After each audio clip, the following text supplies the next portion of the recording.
Good morning and welcome to the House Budget Committee's hearing on federal government liabilities and in particular this morning on commercial nuclear waste. We have an excellent panel of government witnesses before us who've thought long and hard about this question, and I want to thank them for their participation, their willing and enthusiastic participation in this hearing today. Given the fiscal challenges that we face in the years ahead, it's important to gain insight into the nature of the federal government's unfunded liabilities. As policymakers, we have expressed concern most audibly and consistently about liabilities that relate to the aging of the U.S. population and the impact on our federal retirement programs like Social Security and Medicare. But there are additional liabilities, smaller in magnitude but deserving of scrutiny and understanding. Our goal for this hearing is to gain the insight we seek into the government's financial liabilities arising from DOE's missed 1998 deadline by which it was to begin disposing of spent nuclear fuel as specified in the Nuclear Waste Policy Act of 1982. As a result of this failure, there are now scores of active cases pending in the Federal Court of Claims and various appeals courts from affected civilian nuclear waste power plants, all receiving recovery from DOE for breach of the 1998 contract. Present estimates range from $7 billion to $30 billion. Ultimately, while we may call it spent nuclear fuel a liability issue, it's a taxpayer liability issue. As such, the committee would like to better understand how future cash flows, budgets, and baselines are all affected under different scenarios, with particular emphasis on how we can minimize the cost to the taxpayer. In the final analysis, everyone in this room has the same goal of minimizing taxpayer liability associated with spent nuclear fuel while preserving equity across all stakeholders. We very much appreciate you coming today, but before turning to you for testimony, let me turn to our ranking member, Mr. Ryan, for any statement he cares to make to open us up. Thank you, Chairman Sproat. I appreciate this opportunity to get a better understanding of our federal liability stemming from the nuclear utilities breach of contract lawsuits. I look forward to receiving this testimony. Before, I'd like to yield the balance of my time to the gentleman from Nevada, Mr. Porter, who has a particularly strong home state interest in this matter. Mr. Porter.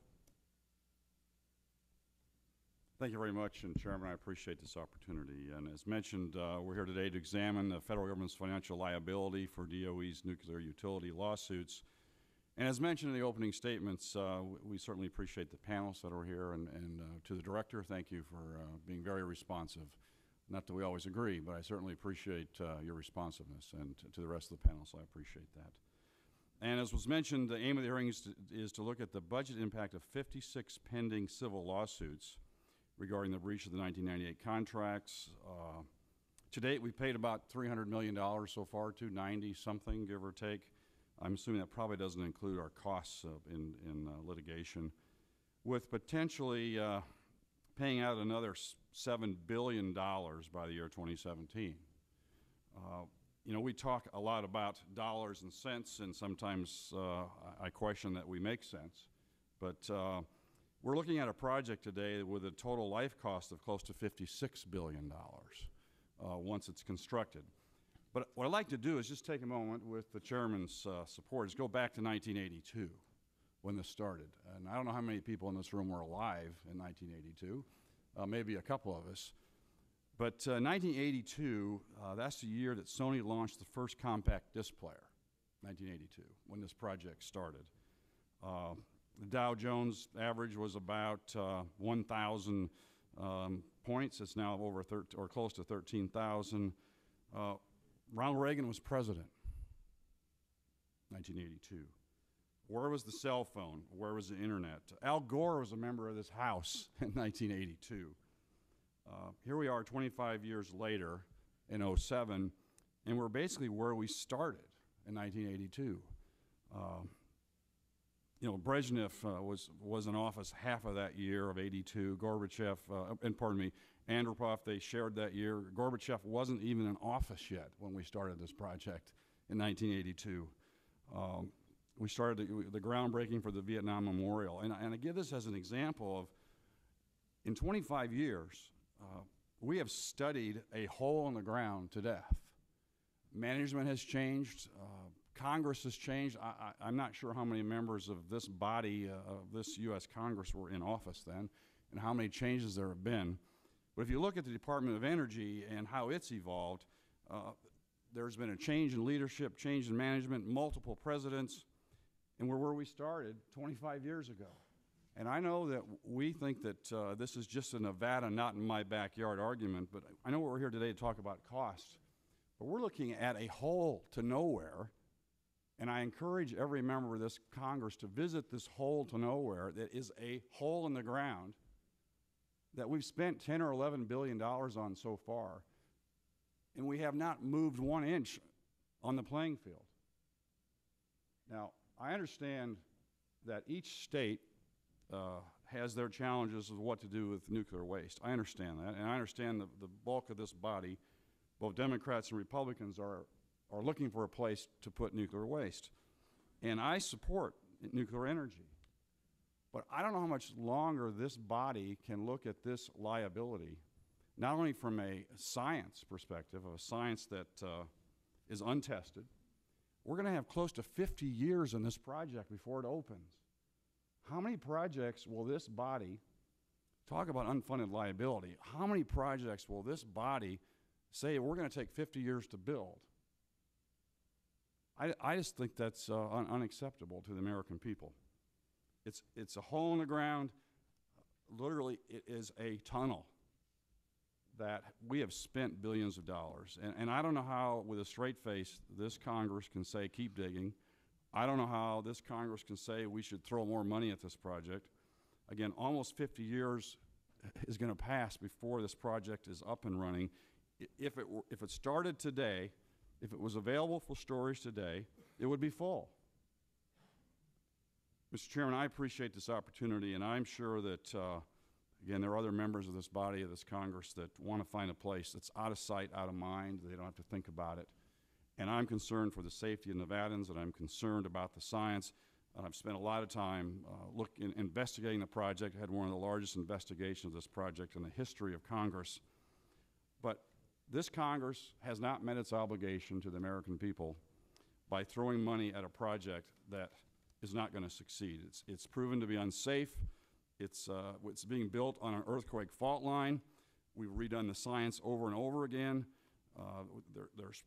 There's proof that we're already a huge liability. So, Mr. Chairman, I understand that members may have a different perspective than I do.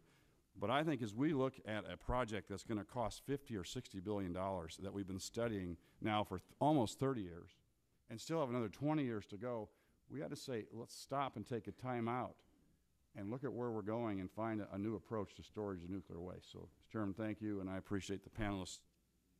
Thank you, Mr. Porter. We're going to put you down as leaning no. Let's now turn to Edward F. Sproat, who is the Director of the Office of Civilian Radioactive Waste Management. And as with all of the witnesses, if you would simply submit your statements for the record without objection, they'll be made part of the record, and you can summarize them as you see fit. But, Mr. Sproat, the floor is yours, and then we'll turn to the other witnesses. Thank you for coming.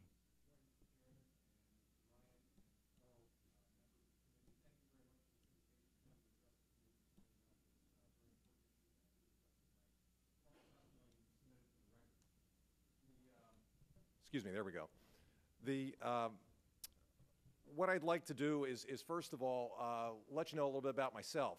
It's been 16 months since I was confirmed by the Senate for this position. I'm bringing with me 29 years of senior management experience in the nuclear industry with me. I've been in charge of nuclear plant design, licensing, construction, and operations. I ran an international joint venture in South Africa helping them develop an advanced nuclear reactor down there. And I'm also a registered professional engineer. So the issues we're going to talk about this morning of a technical nature and a project management nature, I have a lot of experience in, and I'm bringing that to this job. First, my first hearing after I got confirmed was in July of 2006 in front of the House Subcommittee on Energy and Air Quality. And I committed to that House committee in July of 2006 that we would submit our license application to the Nuclear Regulatory Commission no later than Monday, June 30th, 2008. I'm here to tell this committee today we will meet or beat that date. So, and that is critical because getting the license application in and getting the license application review by the Nuclear Regulatory Commission done is on the critical path to moving the Yucca Mountain program forward. Now, DOE is almost 20 years late in meeting its obligation to pick up spent nuclear fuel. And as of right now, and what I told the committee back in July of last year, was that our best achievable date, if everything was to go right, our best achievable date to be able to start performing on the standard contracts is March of 2017. Now, there are some provisos about that best achievable date. One of the key issues is that schedule assumes unconstrained cash flow so that we're able to maintain critical path activities on this project on our best achievable schedule. As a result of DOE's breach, a partial breach of our standard contracts, in other words, because we didn't start picking up fuel in 1998 as required, if we open the repository on our best achievable date of 2017, we're estimating that the total taxpayer liability to the commercial nuclear plant contract holders will total about $7 billion. And can I bring up the first slide, please? On this chart, let me just point out 3 lines. The yellow line is the line that shows what we, Department of Energy, projected our acceptance rate and pickup rate of spent nuclear fuel would be if we started picking up in 1998. And this is the yellow curve is the line we use in our settlement discussions with the contract holders. The green line is our projection of what we will be able to pick up if we open the repository in 2017. The red line is our projection of what we'd be able to pick up if we open the repository 3 years later in 2020. Where those red and green lines cross the yellow line is where we project we will have caught up with our contractual obligation to the utilities. And what that graph shows you is that if we open the repository at our best achievable date in 2017, we will catch up in the year 2046, and our projected total taxpayer liability is $7 billion. 3-year delay, just a 3-year delay, we won't catch up until the year 2056, and that the total liability will have grown an additional $4 billion to about $11 billion. That tells you there is a real cost to the U.S. taxpayer in terms of projected liability. Year by year, this program is delayed. And I want to remind the committee that that 2017 date, or quite frankly, any other date after that, is very dependent on us having a cash flow required to meet our schedule and maintain the shortest possible critical path activities on this program. And I'll talk about those in a minute. If I can go to the next chart. Next chart is the total budgetary authority requirements that we have projected will be needed to build and operate the repository through the year 2023. In other words, these are the cash flows, budget authority cash flows we will need to meet that 2017 date. These numbers were developed over the past 6 months. I presented them to the House Appropriations Subcommittee on Energy back in April. These numbers were developed by an interdisciplinary team of both DOE and outside experts. They were independently reviewed by a company that has nuclear construction experience, and they include sufficient contingency and management reserve to give us an 80% confidence factor that the actual cost of building and operating this repository will come in at or below these numbers. So these are the best numbers we have and are, I believe, very credible numbers in terms of what it's going to take to build and operate the repository. What you'll notice is the annual budgetary authority requirements on this cash flow starting in FY09 are between $1.5 to $2 billion a year. So that's to meet the 2017 date. I'll compare that to our existing and historical budget authority on this project, which is running between $350 and $500 million a year. And when you take a look at the budget targets in the out years, in 2009 and beyond, they are continuing in that historical range of between $350 to $450 million a year. That's a substantial, a huge gap between what is currently being planned for under the current budgetary authority system and what's needed to actually build and operate this repository. Bottom line is that if we aren't able to achieve these kind of funding requirements for this program, the repository will not get built. You will not be able to build the repository, then the required rail line, do the engineering, do the procurements, buy the waste packages, buy the rail cars that are needed to execute this best achievable schedule at the kind of projected budgetary authority that right now the system is giving us.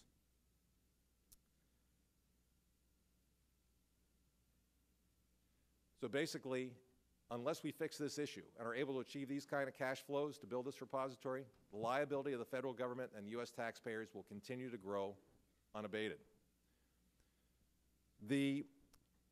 One of the things I want to talk about just briefly is, so how should we be funding this cash flow for this program? The Nuclear Waste Policy Act mandated that the generators of nuclear waste need to pay for its disposal. And they also determined that the program should not compete with other federal programs so that we could achieve these kind of cash flows and build this repository on the shortest possible schedule. Therefore, what Congress did back in the 80s was to establish the Nuclear Waste Fund, and they established a fee to be charged to the nuclear generators, and the Secretary of Energy has the capability to set that fee, which has been at 1 mil per kilowatt hour since the mid-80s.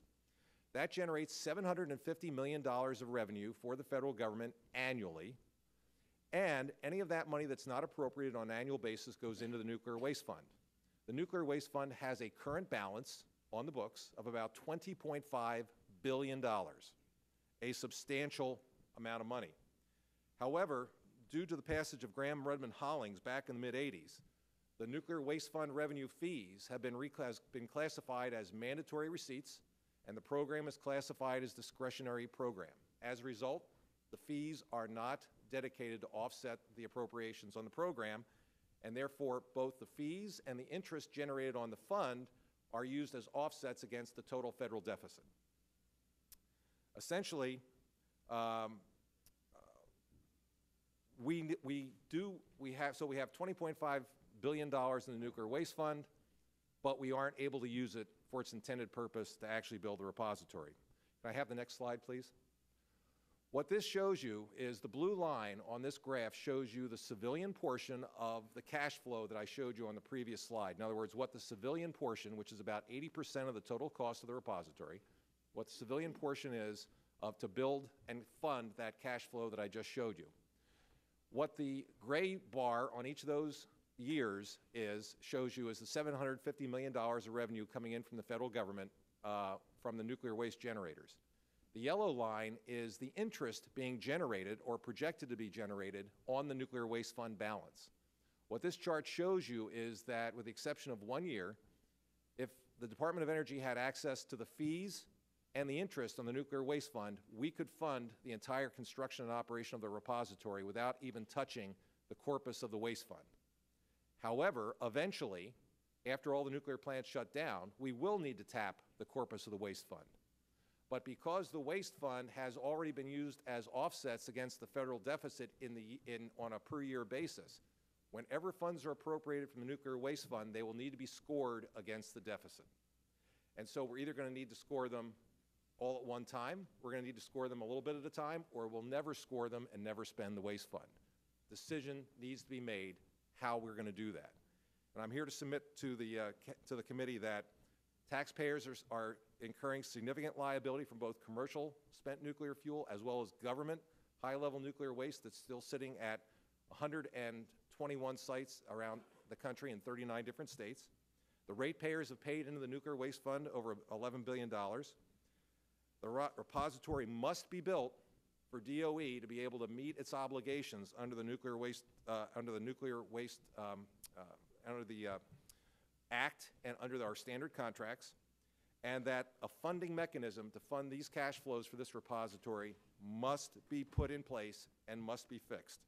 And we're asking the help of this committee to help craft a solution to do that, and I'll be happy to answer any questions after the other statements of the other witnesses.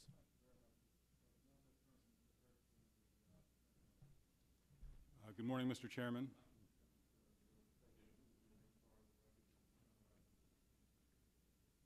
I'm happy to submit my statement for the record. Good morning, Mr. Chairman, other members of the committee. Appreciate this invitation to the Department of Justice to testify this morning. I'd like to touch on 3 points this morning. First, the origins of the litigation that we are now handling. Second, the current status of the litigation. And third, some of the funding, the liabilities that we are facing in the litigation and the funding of that litigation. As has been stated, after the Nuclear Waste Power Act was enacted in 1983, DOE entered into 76 standard contracts with members of the commercial nuclear utility industry. The contracts required that Department of Energy, beginning in January of 1998, pick up spent nuclear fuel and store it.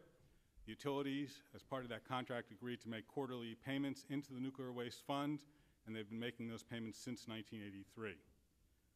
In May 1995, the Department of Energy announced that it would be unable to begin acceptance of the spent nuclear fuel in January of 1998. A number of utilities went to the United States Court of Appeals for the District of Columbia to challenge that determination. The District of Columbia Court of Appeals determined that, in fact, DOE was required to pick up that spent nuclear fuel, that it was not conditioned on the opening of a repository, but that it was an obligation that the Department of Energy had to meet, notwithstanding the opening, the failure to open a repository. Subsequent to that decision, the Department of Energy announced that it would still be unable to accept the waste and suggested that they might avoid liability pursuant to the Unavoidable Delays Clause in the standard contract. Utilities went back to the United States Court of Appeals for the District of Columbia Circuit, and the court again determined that DOE had a responsibility to pick up this material.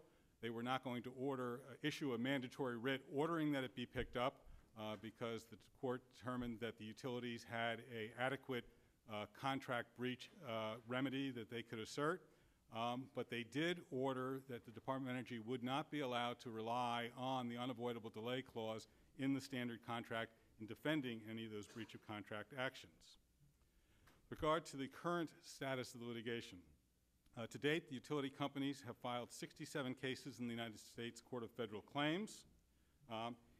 They seek damages largely for the costs that they've incurred to store spent nuclear fuel that they allege that the Department of Energy would have been obliged to pick up had they not breached the contract. The utility industry estimates that these claims will eventually total about $50 billion, which far exceeds the approximate $15.5 billion that the utilities have paid into the Nuclear Waste Fund. As you heard, DOE's most recent estimate of potential liability is $7 billion based on a projected start date of the repository of 2017. The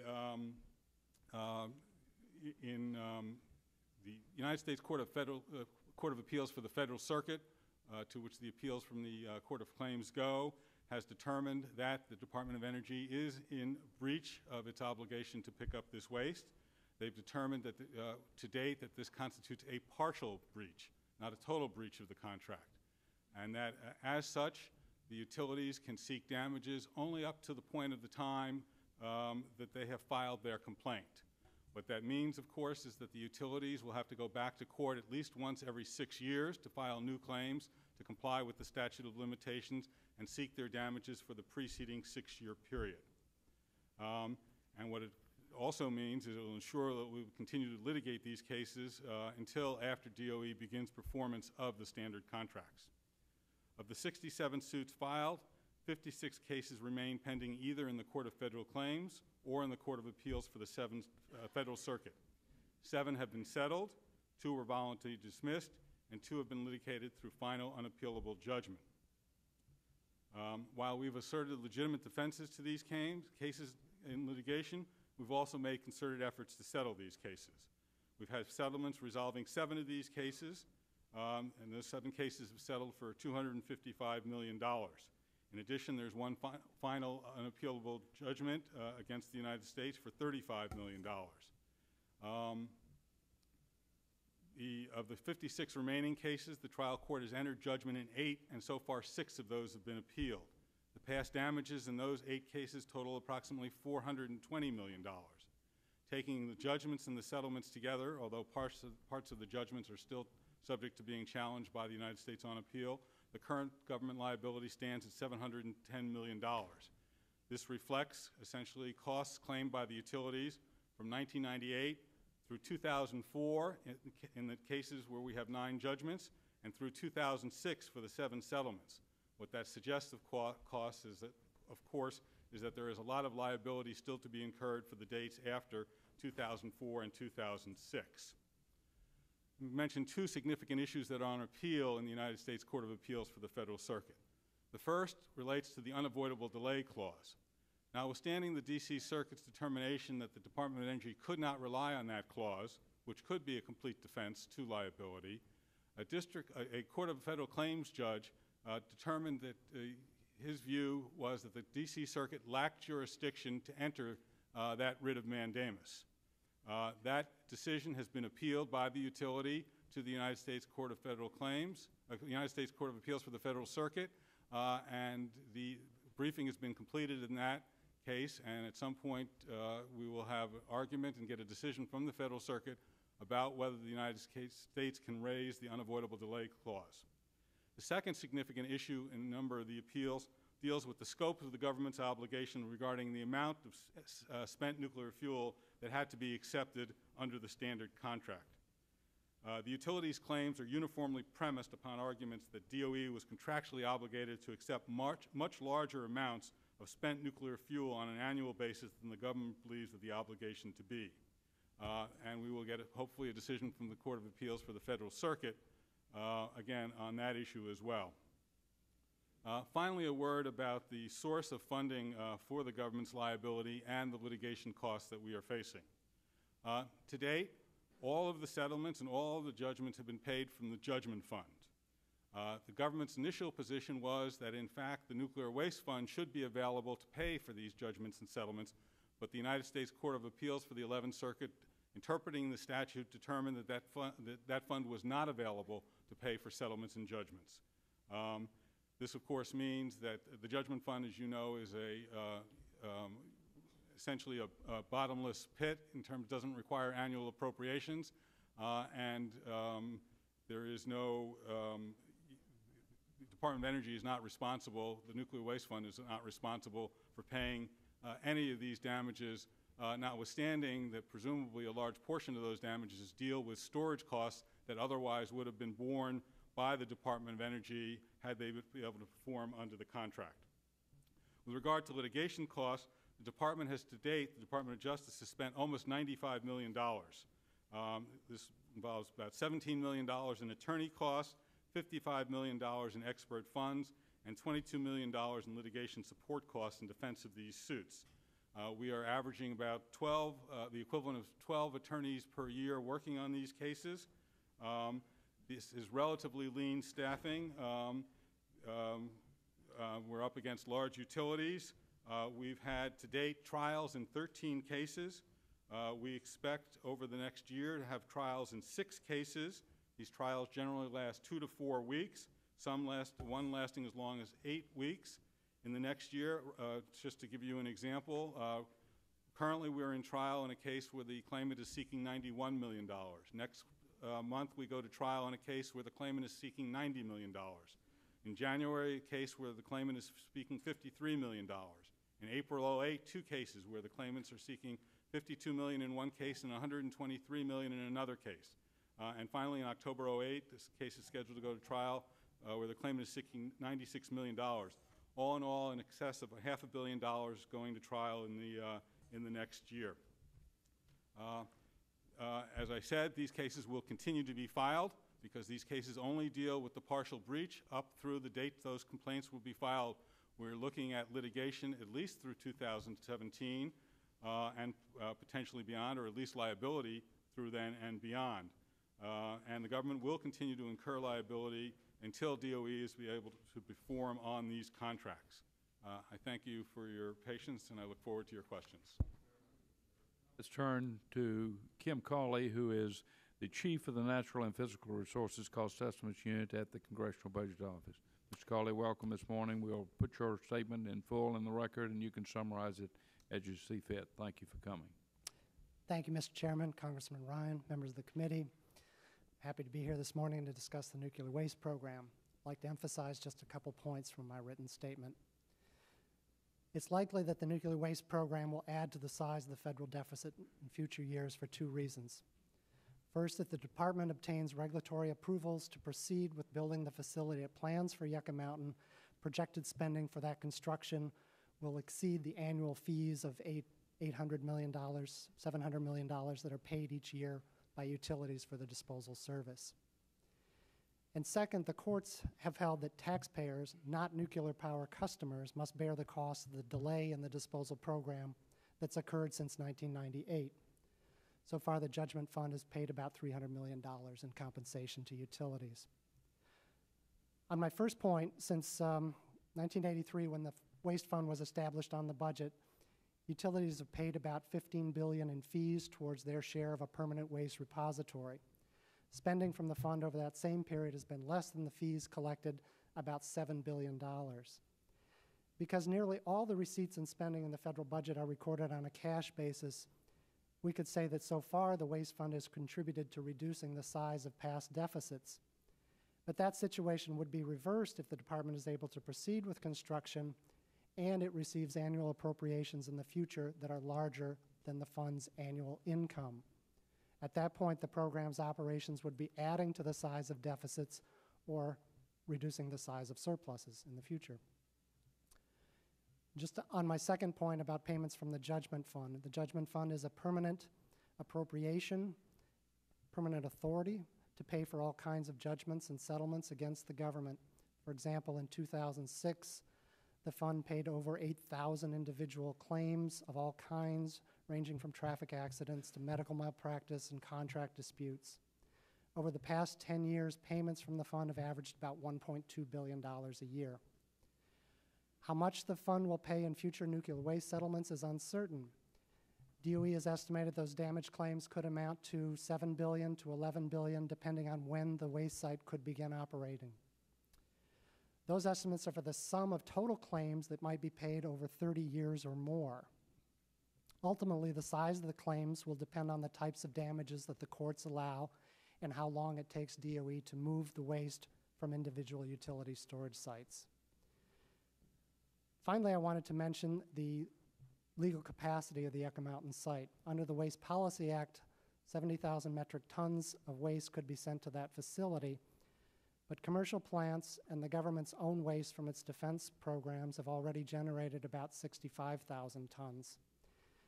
The industry now produces around 2,000 tons a year, so all of that legal capacity will be spoken for soon, years before the site could open. Without a solution to that capacity limit, taxpayer liabilities for waste disposal could grow for the waste expected from current plants that are operating today, as well as from any new power plants that might be built. Thanks again for the opportunity to be here, and I'd be happy to answer any questions about my written statement. Thank you very much. Mr. Sproat, I think it would help us if you went back and explained a bit more deliberately the fiscal situation we have now with respect to classification of receipts on the one hand and expenditures on the other, and why there's a mismatch that dooms your program to being underfunded on into the future. Thank you, Mr. Chairman. This is certainly not my area of expertise, and I suspect the committee's staff is much more well-versed in this than I am, but I will give it an attempt. When the Nuclear Waste Policy Act was passed, and the basic premise of requiring the waste generators to pay for the cost of disposal was set, the concept that the Congress set up was a 1 mil per kilowatt hour fee paid for by the utilities based on their generation, and that the Secretary of Energy had the responsibility on an annual basis to assess the adequacy of that fee to allow the department to fully carry out its responsibilities under the Nuclear Waste Policy Act, with the idea being that on an annualized basis, any of that amount of fee that was not appropriated in that year of receipt would be placed into the Nuclear Waste Fund, and that the Waste Fund would be used to pay for the actual construction and operation of the repository well into the future until it was eventually closed.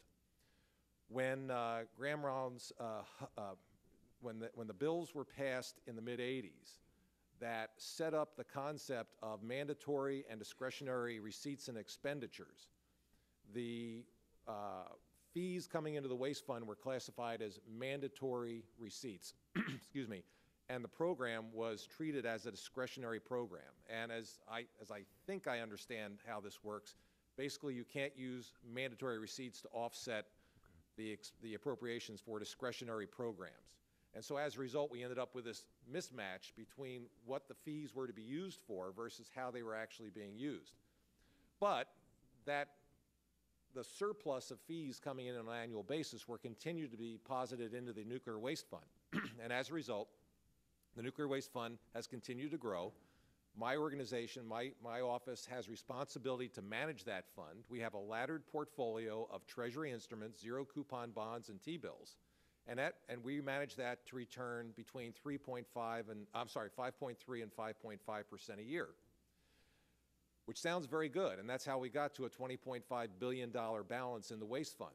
Unfortunately, because those revenues that come in on an annual basis, so that $750 million a year comes in on an annual basis, and the interest that gets generated, which is basically an interagency transfer on the books within the Treasury, the interest being generated on the funds, those two revenue streams, or I should say those dollars, are treated as offsets in the current year they're booked.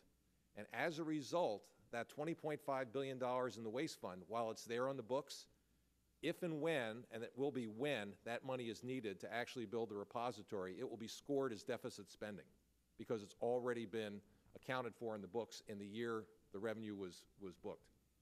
So what you're asking is that the funds coming in by virtue of the fee payments and classified as offsetting mandatory receipts be instead made offsetting receipts for discretionary spending. That is correct. That is at least one of the solutions we'll need to put in place to help solve this problem. Do you know to which account or which appropriations bill the offsetting receipts, mandatory offsetting receipts now go? Is it the energy and water appropriations? It is energy and water appropriations. I have a copy of the 08 energy and water appropriations bill language here, and both the receipts show up as a line item that says deductions for offsetting receipts, nuclear waste fund disposal at, I'm sorry, that's the interest, intra-fund transactions, earning on investments, nuclear waste fund, $954 million, and proprietary receipts from the public nuclear waste fund, $770 million. And you're saying if you are able to use those receipts for this program alone without offsetting them against an extraneous program, another program, and also are given credit for interest accruing on the balances, you will have funds through the foreseeable future adequate to meet your obligations. That is correct. Obligations. That is correct, Mr. Chairman. Let me ask you this, Mr. Hertz. Has the issue been raised in any of this litigation that this is a trust fund and that the funds deposited to it are imbued with a trust, they are obligated, encumbered, and therefore the court can direct that the monies accumulated in this trust fund be used for their intended trust purpose? Well, the only litigation that I'm aware dealing with the fund itself is whether the fund was available to pay settlements and judgments. And to those extent that those settlements and judgments are essentially damages for storage that would have otherwise been done under the contract if the contract had not been breached, you have the situation where the judgment fund is essentially paying part of the expenses that otherwise would have been borne by the nuclear waste fund. But the court ruled against the government's position in that case and said that the statutory language of the Nuclear Waste Policy Act did not allow the Department of Energy to take funds from the nuclear waste fund and pay settlements for the breach of contract. Of course, that involves some equity about those who are paying in may have to pay twice, but has the issue been raised and litigated that this is a trust fund, that the monies deposited to it, accredited to it, have a particular purpose, and that the government as trustee is obligated to fulfill that purpose with the funds available? Not that I'm aware of. You think it's a valid argument? I'd have to take it back and think about it. I'm not sure. In other words, I'm not sure. I think it's contemplated that the funds are going to be used to build the repository and to operate the repository. I don't know that it's been litigated yet in terms of how the funds have actually been treated for budget purposes and whether there's anything improper about that. Mr. Sproat, you're getting an appropriation from the Energy and Water Appropriations Bill of about $350 to $400 million a year? Yes, Mr. Chairman. We requested for fiscal year 08 $495 million. The House appropriated $494.5, and the Senate appropriated approximately $50 million less than that, and we're waiting to see what happens here through the continuing resolution. Now, do you also have available to you the interest is credited to the trust fund account? No, sir, I don't. You can't draw it down without an appropriation either. That is correct. It's credited to your account, but it's not available to you. That is correct. And is that because of pay-go considerations at this point in time? I guess I'm not the best person to answer that question, Mr. Chairman. I could certainly take that question for the record, but I might suggest... Mr. Cawley, do you have an opinion about that? Yeah, I'd say that the budgetary classification of the cash flows related to the nuclear waste program are laid out in the 1982 Energy Policy Act. In that act, it specifies that the fees be considered as offsetting receipts for a business-like activity. They're mandatory collections. They're not dependent upon any other future action of the Congress. The collection of those fees really has nothing to do with the annual appropriations process. That's a separate activity. So the act envisioned that the fees would be collected and credited with any interest earnings on the unspent balances. The act clearly says that amounts from the fund should be made available through the appropriations process, annual decisions that the Congress makes to decide the funding levels. In addition, maybe it wasn't clear that the department sort of receives two different appropriations. It receives an appropriation from the nuclear waste fund as well as an appropriation from the general fund for the portion of the repository that's considered a cost of the defense programs and will be used by the defense Well, is the Energy and Water Subcommittee using these receipts as mandatory offsetting receipts that free up spending on mandatory programs under their jurisdiction? Just like all kinds of other offsetting receipts or revenues, those receipts offset all federal spending. They're not particularly designated to an individual committee or anything like that, no. Okay. Mr. Ryan. Thank you, Chairman. Kim, let me go down this path a little bit farther. So we're getting these mandatory receipts coming in. It's to the tune of how much each year right now on average? $750. $750, and that creates $750 million of room under the 302A, which can then be allocated however the Appropriations Committee determines. Those receipts aren't credited in the appropriations process. They're mandatory receipts. No, I realize that. They're mandatory receipts, but they're offsetting, right? No. Okay. Let me ask it a different way. I understand what your point. What is the delta between what we're, and this is, I think, from you, Mr. Sproat, what is the delta between what we're spending now and what we need to be spending to meet your deadline in 2017? Yeah, Mr. Ryan, the chart that I showed that had the blue and the orange, that shows you our projected annual budget authority requirements to meet the 2017 date. And that delta, those cash flow budget authority requirements are fluctuating between 1.3 to 1.9 billion dollars a year. And we're at? And right now we're at approximately $450 million a year. 450. Yes. Okay, and we're bringing in 750? Correct.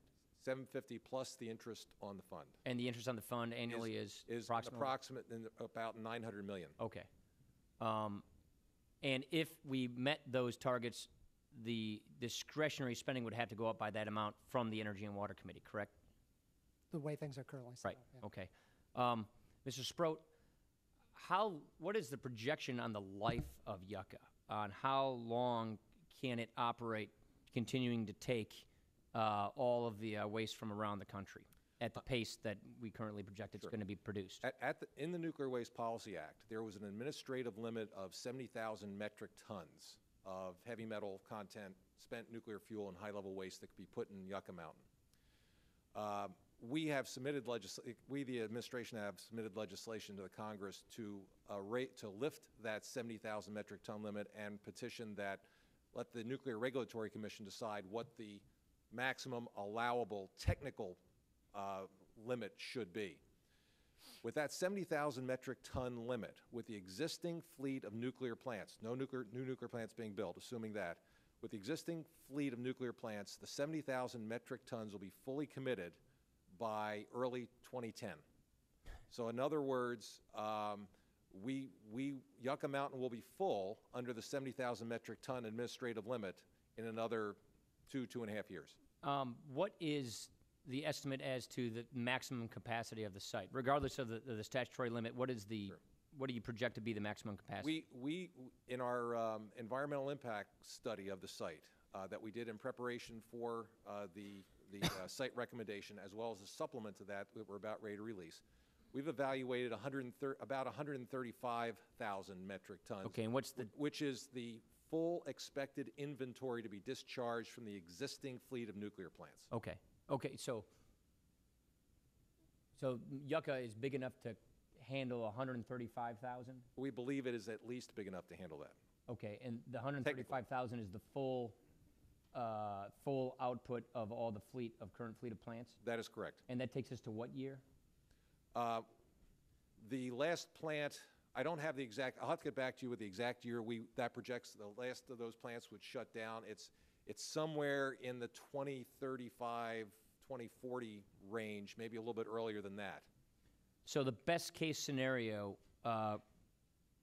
funding occurs, you hit your deadlines. Best case scenario is it's filled up by somewhere in the middle of 2030s? Yes. And then we have to figure out something else. Well, obviously at that point in time, we would know whether or not there are additional nuclear plants being built. Right.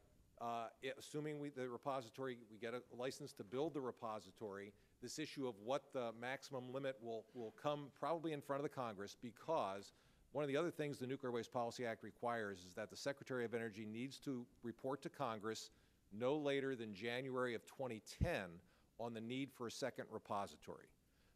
We are going to provide that report to Congress in 2008, probably in the first half of 2008.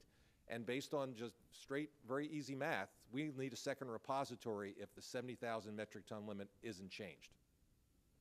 Okay, thank you. Mr. Berry. Mr. Moore. Mr. Porter, I think you have a question too. Thank you, Mr. Chairman. Of course, my perspective is that of seeing it firsthand, and I think maybe, Director, if you could take a moment and just describe this hole, what it is. I think your previous description as of a tunnel is very accurate. The Yucca Mountain site is located on the nuclear test site in southwestern Nevada on federal land.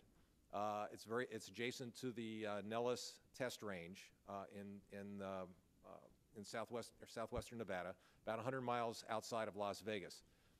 It's a ridge of mountain ranges out there, and the actual repository would be located off a tunnel that goes through a mountain ridge, and the nuclear waste would be placed about 1,000 feet below the surface in that mountain ridge. And you said that with a straight face. I appreciate that, because we had a chance to tour it together, and I appreciated your time. But, Mr. Chairman, this has to be the largest earmark in the history of our country, a $50 billion earmark that has an insatiable appetite while Congress turns a blind eye to its incredible waste of money. But what I'd like to know is, again, Director, I appreciate working with you through the years. Can you explain for this body how literally we had to change the whole science in the last year because of finding faults in the documents? I would say, Congressman, that's probably not an accurate characterization. We didn't find, I'm assuming you're referring to this Bow Ridge Fault question that's come up recently? Actually, it's about the science that we had the emails where scientists were changing the information, so you've spent $27 million changing the information because it wasn't accurate. And that particular issue has to do with models that were developed by the U.S. Geological Society, USGS, on how much water would infiltrate into the repository from rainfall. And so the key issue was from emails. There were emails discovered by the Department of Energy, which we made public, that indicated that at least there was a perception that some of the scientists who are working on developing these mathematical models on water infiltration were fudging the data, quote unquote. So there was... Excuse me, Dirk, but you then redid the science. We did an investigation. There was both a criminal and a civil investigation.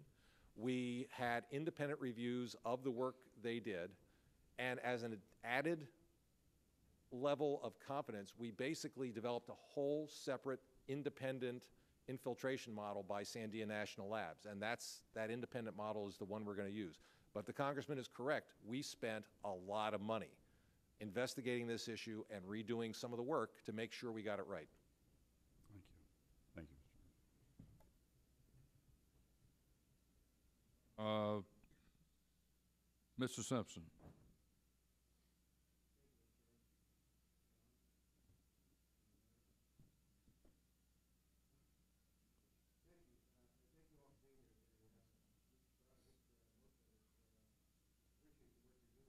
Oh,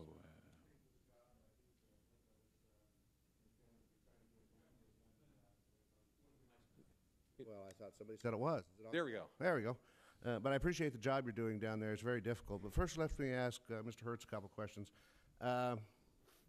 You mentioned these funds that are being paid, these court cases, that there's a claim for like $91 million and another one case coming up for $56 million or something like that. Is that for the cost that the utility has incurred in storing the spent nuclear fuel that should have been accepted by the government, or are there other liability costs that are included in there? No, are there pain and suffering costs? No. Well, you know, that is the claim, and the legal basis for the claim is the expenditures they made that they wouldn't otherwise have had to make. We will be litigating whether all those expenditures were the result of the breach, whether some of those expenditures would have been necessary, regardless whether there had been no breach. But the legal theory is it's not pain and suffering or anything like that. It's really, and it should be, you know, the cost that they incurred. Actual costs. Yeah. This has been being paid out of the judgment fund for some time, but it's an anticipated cost. We know that it's out there. Should this be continued to be paid out of the judgment fund, or should DOE start budgeting for it in their annual budget?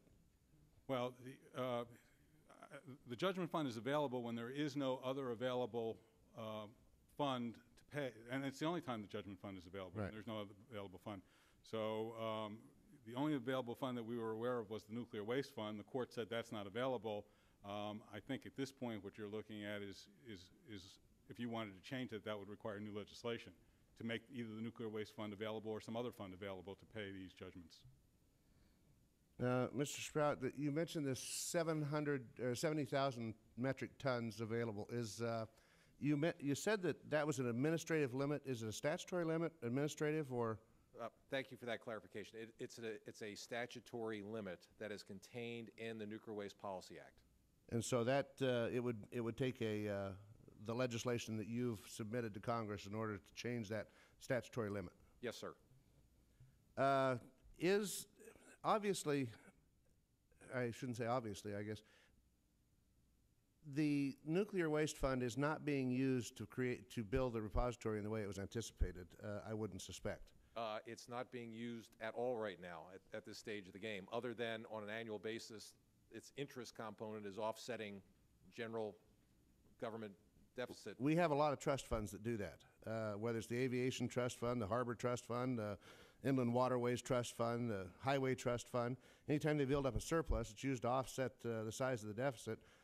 We've taken some action, as an example, in the transportation area to spend down that trust fund. If taxpayers are paying that money for a specific purpose and the roads are getting bad, we assumed that it was a good idea to spend the money on building the roads. Isn't the same thing true here? That the ratepayers that have paid this kilowatt tax assume this is being used to build the repository to take care of the spent nuclear fuel? Yes, sir, they do assume that. I'm in the position of, I'm both a nuclear ratepayer in Pennsylvania and I am a taxpayer. So I'm paying for both the judgments and into the nuclear waste fund. And it's a very frustrating experience, and I know I'm not alone in that.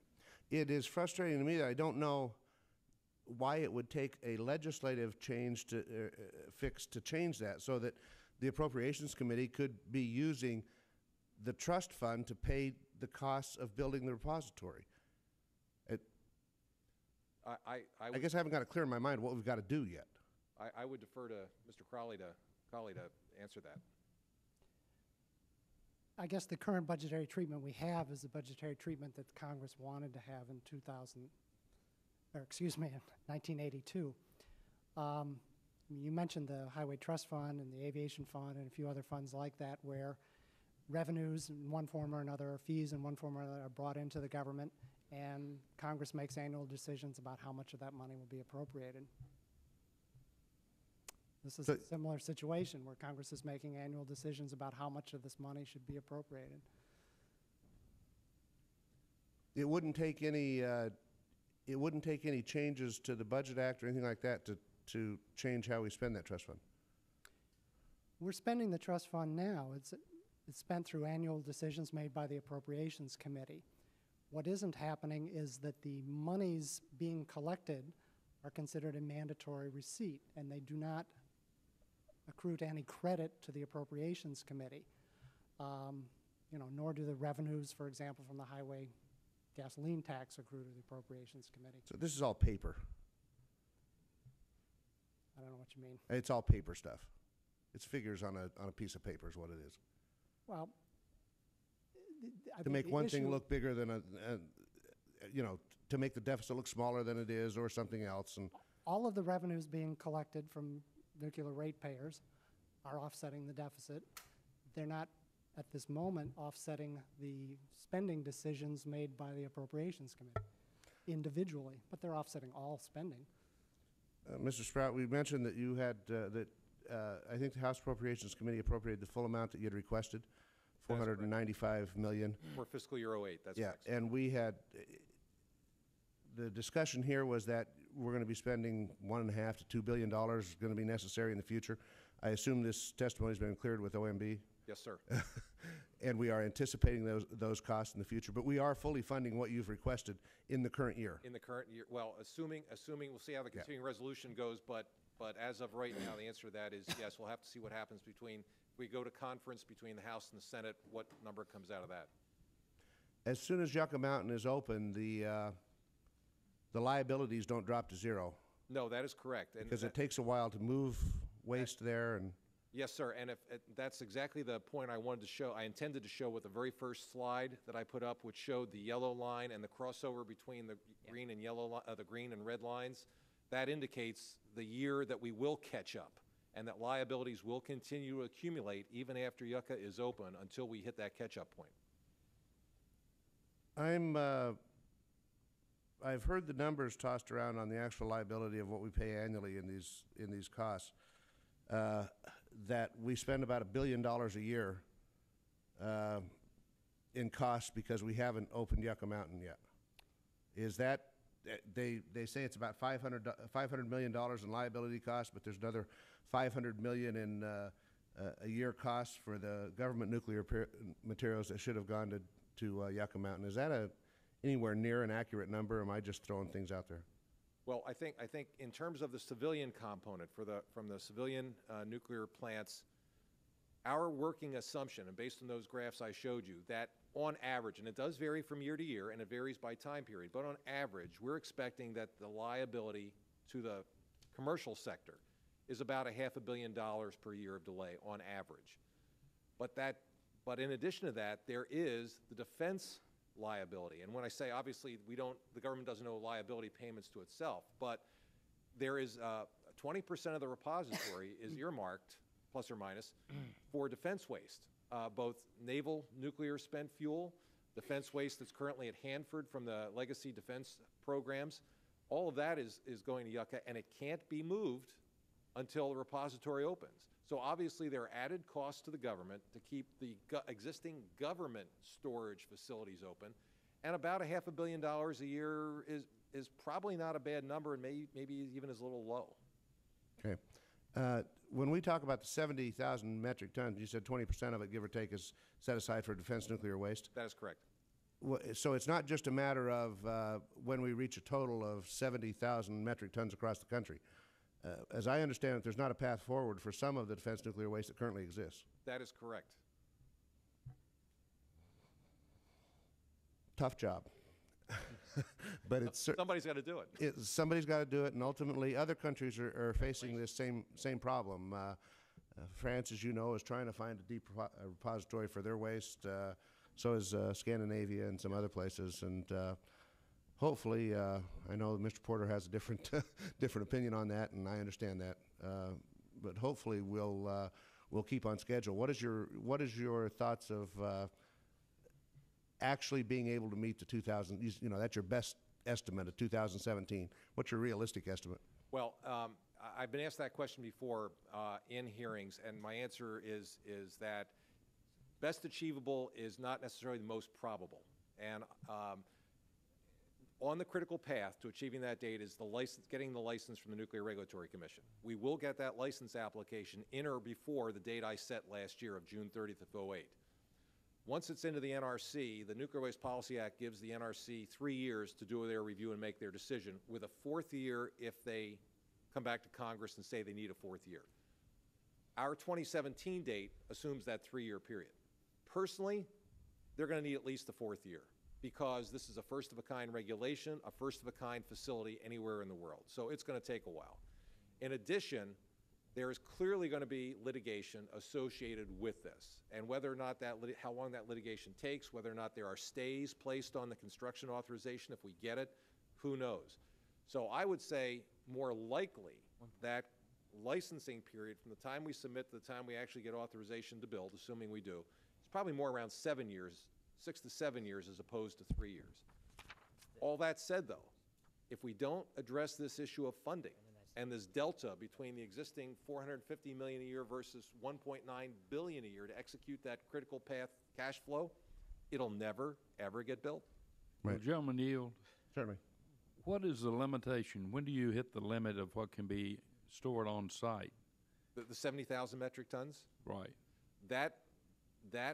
The repository. No, not in Yucca Mountain, but at individual nuclear reactor sites around the country. That varies. I used to be a vice president at Pico Nuclear and at Exelon, and have some experience in this.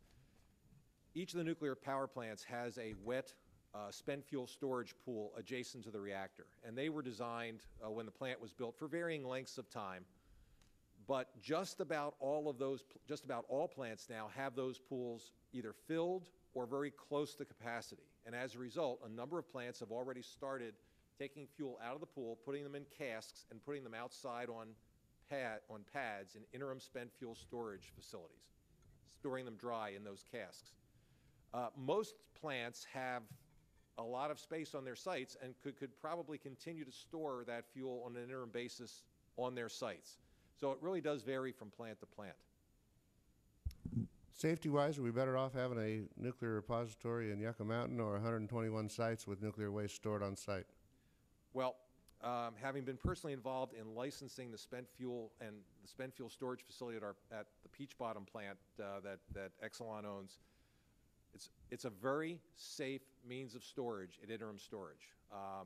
However, we currently have, between the civilian sites and the government sites, 121 different sites around the country with either spent nuclear fuel or high-level radioactive waste in 39 different states. It would seem to me the prudent thing to do is put it all in one place. Have we thought about, has DOE looked at interim storage, the possibility of interim storage taking ownership of this spent nuclear fuel around the country, building an interim storage facility? And yes, sir, we have, to an extent. Let me explain that. That solution has been offered by a number of people of a way of minimizing the continued growth of liability. Regardless of what happens with Yucca Mountain, why doesn't the department take title and take possession of the spent nuclear fuel and either manage it where it is at the reactor sites or condense it and put it into centralized locations, either one or several government sites. That idea, number one, would require legislation.